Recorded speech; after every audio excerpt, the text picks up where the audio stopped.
শেখ হাসিনা নির্বাচনকে জাদুঘরে পাঠিয়েছিল। এখন জনগণ বিশ্বাস করে অন্তর্বর্তী সরকার জাদুঘর থেকে বের করে আবার অবাধ সুষ্ঠু নির্বাচন দেবে।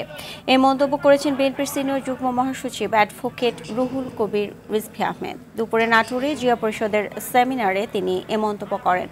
সেমিনারে প্রধান বক্তা অ্যাডভোকেট এম রুহুল কুদ্দুস তালুকদার দুলু বলেন, যারা নির্বাচনকে দেরি করানোর চক্রান্ত করছে তারা বোকার রাজ্যে বাস করছে।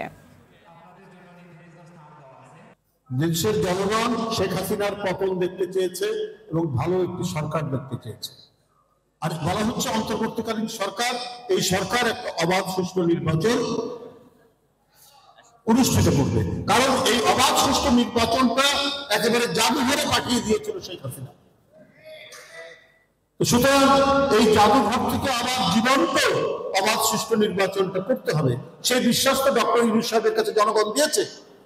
যারা এই নির্বাচনকে পিছানো, যারা নির্বাচনকে দেরি করানোর জন্য এই যে একটা চক্রান্ত করছে, আমি তাদের বলতে চাই, বাংলাদেশের জনগণ এত বোকা যদি তারা কেউ ভেবে থাকেন, তারা বোকার স্বর্গে আছেন।